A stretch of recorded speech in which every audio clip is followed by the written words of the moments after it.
Tracy has Zoned2BToned. I'm huffing and puffing. I'm here at the Greg Long, the Legends Universe gym. Today I'm going to do a workout with Greg and Dennis, and one of the other guys is going to be competing in the show coming next year. So take a look at our workout, and then we're going to do a one-on-one exclusive interview with Greg. Okay, we'll be right back. Take a look at the workout.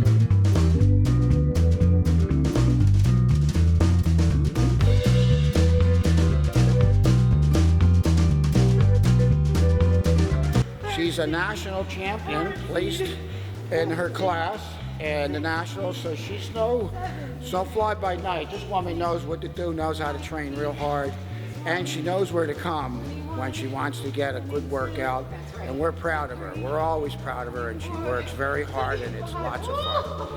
Tracy, you're the girl. Thank you, Greg. It's the truth.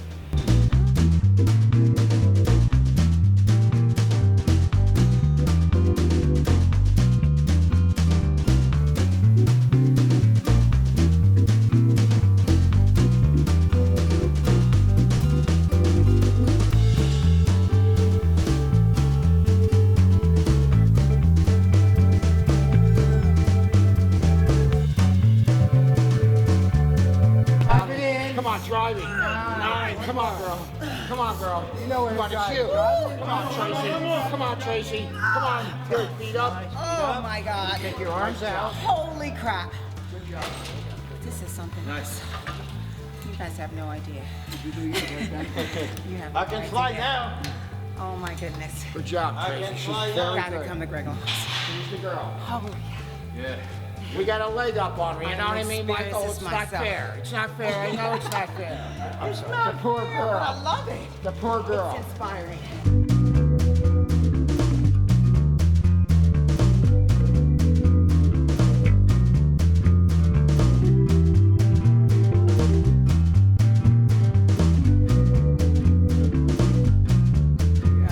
The magazine stuff just shows you pics. You Yeah. really don't see what's really going on Right, in that workout. exactly, It's yes. just, people feel they just got to go and pick up all this weight. All this that pro way, does. exactly. But we know that's just not really necessary. It doesn't really, it does happen, but that might be just the day they want coins tossed at them. Gotcha. I mean, I don't blame her for them doing deadlifts with 700 pounds, but they're not doing that every single day Right. or every other workout. They might do that once or twice, like I wrote about the 6'11" or 34 with the hack slide. Right. The maximum you can do that. Right. A human can do that the right way and get something out of it. Would be twice a year, like I wrote about, which you know about the 64-34 with the oxygen. Did you see that on Yeah. YouTube? Okay. These are the things that I have been training. They haven't even gotten to that. I wouldn't even introduce them to it. They're all saying, when are you going to go on oxygen? Once you can get through these workouts without it. Because they weren't making the workouts, basically. These guys would get through and then we would do 2 sets, and the next thing you know it, me and Ben are like, oh, he's going on career streak. We got to back it up. Well, we don't want to make her feel bad. So we're going, no, they're not in shape. And they're wondering why they can't get out of this 6th place in the pros, like how they get to 5th and 4th place. And we try to show them this is why. One of the reasons why. And they're taking nutrition out of the package and not putting it in its correct place. And they're depending on drugs too much. Doing your work. Yeah, Right. too much with drugs. That's They're true. counting on it too much. They put drugs first, then they put training next and nutrition last, and it's all ass backwards. It's bad. You Yeah. need to get training first and get a good set of lungs and a heart that can propel you through any workout, which is what I'm telling guys. You're training with 2 old men, and you guys are failing. Well, they're 30. Yeah, we're they're the younger 60. generation. They're 30 and 25 years old. We're 63 and 4, 5. And Lenny's, you know what I mean? But it's not like you can't get in that condition. Lenny couldn't do jack. But now he's hanging with them guys. He's beating them guys. He's beating the guys up that are they're training with the pros. The pro bodybuilders killing Do them. you feel that because the new generation are getting the wrong ideas of what it's all about, they really don't know what's going on, and they do a lot of guesswork instead of going to someone like yourself, Absolutely. an expert to help them put everything in place? Without a doubt. So this is And the where- guesswork is they're getting close with some of these so-called, there's pro guys that are working with some of the guys that I'm working with, that I don't work, I'm not working with them. I'm just saying, you could do this or you don't have to do it. But here's here it is right here. I'm training right with you. The guys that these guys, and I don't want to mention their names, the pros that are training these guys that I'm talking to, but I will say this much, they ain't doing the workout with them.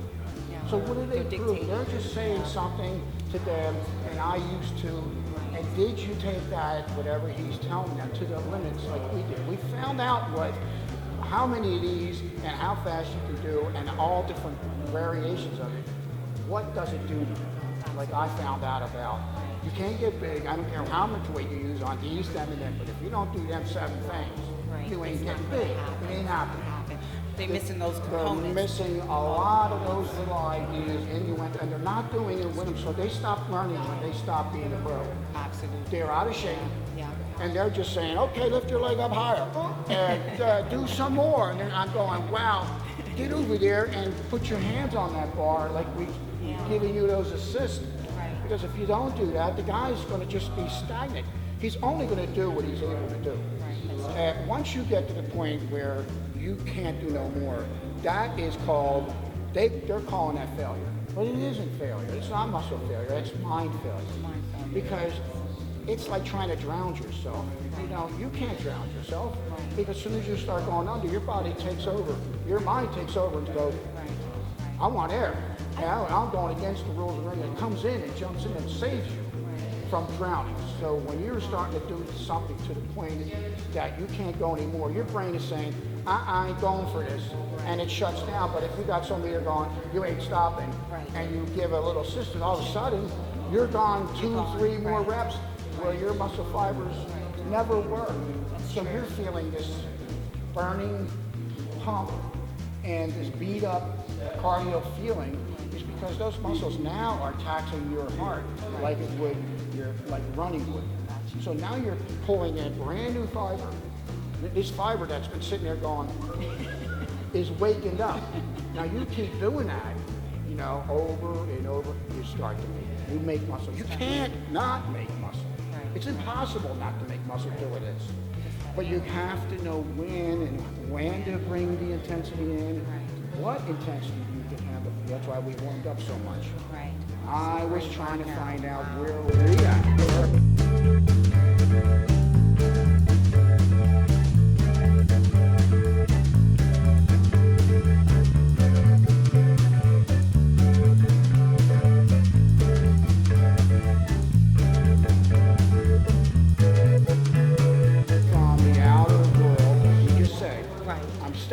From that because it's incorrect. You know what I mean? The only real workout you're going to get is from within inside. You have to know, like I just said, you got to know when you're starting to feel something, this is the direction that I have to go. Now, whatever exercise you want to use, it's got to be on that 10 reps, 20 reps, 30 reps speed, superset. You'll know. It'll dictate to you if you follow the rules if you follow the program, like using your head and your intuition, you know? You're not just going on, okay, last week I did these with 50s, and, you know, I mean, last week I did these with 60s. Well, I ain't doing 60s today. They don't need it because they're beat up, and they're done at a different portion of the workout. So basically you're 60s saying, are not the call. They should listen to their bodies. Right. Don't do things that if your body is tired or whatever, Right. don't listen to it. Do you think too also, Greg, a lot of people, whether it's fitness or competing, their mental state, how important is their mental state when they're walking into the game of bodybuilding or just trying to lose weight or whatever that situation is? Oh, that plays a huge part. You got to be happy. You can't walk in a contest beat up, getting ready for it 3 days, 4 days out, and you are haggard, but you have a beautiful body, and you have to work so hard now. It's harder than it is to get it, to keep it now. Right. Now you got 3 days, and it seems like it's the hardest job ever. I got to keep this, and you're worrying about it. Right. You're worrying so much about it that everybody makes the very fatal mistake during the end of their dieting. They start to cut things back when they should be eating lots of food to make up for that weirdness that's happening. Right. They don't consider that as far as like, that doesn't mean nothing. Well, you're not sleeping right for 2 days. Well, what's keeping you up? And if you're staying up, how the hell? you're using fuel. Yeah, And if you're staying on a diet that has 75 grams or whatever amount of food, Starting to eat. you're eating yourself Eat yourself alive. alive, the muscles say Alive. flat. And when you see yourself the next day, not quite as near as what you were, now you're back. Now you're worse. You need help. Right. You know what I mean? I see it And a lot. That's right. That's As a judge, you see that where you see someone 3 days prior to the contest, they look phenomenal. Right. And then as they get to the contest, a totally different look, and they try to figure out That's what where- happened, what did I do wrong. How true that is, Tracy. And it's such a simple matter. I look at him and go, what happened? I mean, didn't you see it? And didn't your trainers see it? Where were their eyes at? What were they thinking? And I think the whole concept of what's going on here, everybody's looking at this conditioning, this word conditioning. And the conditioning is getting down into this lean, hard, and there's nothing wrong with that. But as soon as a guy comes in that's not as hard as this guy that's lean and hard, but has some bellies to his muscles and fullness, it just didn't quite make that yet. He's on his way, but he didn't make it yet. So his saving grace, he's spared himself.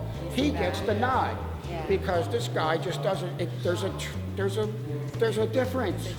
There's a difference in that look, and everybody likes that fuller kind of look with the belly's a little bit heavier. And even though you straight and everything, there's something not quite there, and you've seen that. And it's just it's that development, that quality development. I think that a lot of judges look for, and that's a tough thing to judge. Because Yes, we it do is. see it where you get the leaner body, then you got the body that's a little, like you said, fuller. But that one does get more play only because you can see there was time put into that body to build those bellies, and there was an over dieting portion. So there's no doubt about it. It's a hard thing to, but you could see it that it went on. You can That see action that it went went on. on. And then if somebody just likes some size, he's going to be left out, like me. I like the way, and I'm going to use David as a for instance. I saw him one day, 3-4 weeks prior to his show. He came down here. It was a Thursday night. His show was on a Saturday. It was the Gold Classic, and he won everything. So anyway, he went in that, and that Thursday night he was phenomenal. David was phenomenal. I'm telling you, jaw-dropping guy, scary looking. I mean, his head was like this. His face was drawn back. He couldn't speak. He was he was done. He was there. The show should have been then, and that was it. And he should have started eating. And I begged him. He was, David, go home and leave now. It was 8 o'clock at night. Me and Lenny and Den saw him. It was 8 o'clock at night. I said, go home and eat everything. You know what I mean? And he went, no, I'm on this diet with this guy, and I didn't want to buck nothing, and I was a little upset, you know what I mean? But that was okay. If he's following something, follow it. But it was that wasn't the right thing to do. And I said, David, you're going to fall apart. You're going to look good. No, it doesn't matter what you do, because you're just going to get harder and nastier looking. So it's not what I'm worried about, what you're going to do here, because your true contest is 4 weeks away, the Eastern USA. That's the one you want to be ready for. Really for. This other stuff is just what you said you wanted to go in and play with. Right. Sort of. But since you played you must eat now. You've got to. And then he went, I gotta follow I'm gonna follow this. So go ahead. So he went in that show and he did win. And then after that he went down. He couldn't recover. Because you can't recover when you're in a deficit like that. When as we talked about earlier, you ain't bringing that back. You might bring 1 or 2 back, but then you're starting at 2, which you know you're going to lose 3 or 4 because you're going to get ready in 2 weeks. He's had to get ready for another show. Absolutely. So he was at 2. He was too low to come back and recoup from the last. And he did. He went in there and he won that. But anyway, here's the thing that I wanted to say to Greg, and it's a big problem. Again, you really need to talk to an expert. I mean, somebody that really has an eye for bodybuilding, how you're peaking, how you're not peaking. There's a lot of people that are so-called nutritionalists and so-called that don't have the eye for bodybuilding and how to bring the body in. So you really need to go to somebody that knows what they're talking about. And I keep promoting Greg Long, but Greg Long is the #1 guy here in Feasterville, PA. So we're going to come back. We had an awesome workout with Greg. We're going to come back and do the one-on-one actual interview to find out about Greg. So we'll be back in a second if we cool down and we kind of fuel back up. That's we need right. to. We'll be back with the interview with Greg Long. All right. Thank you, Tracy.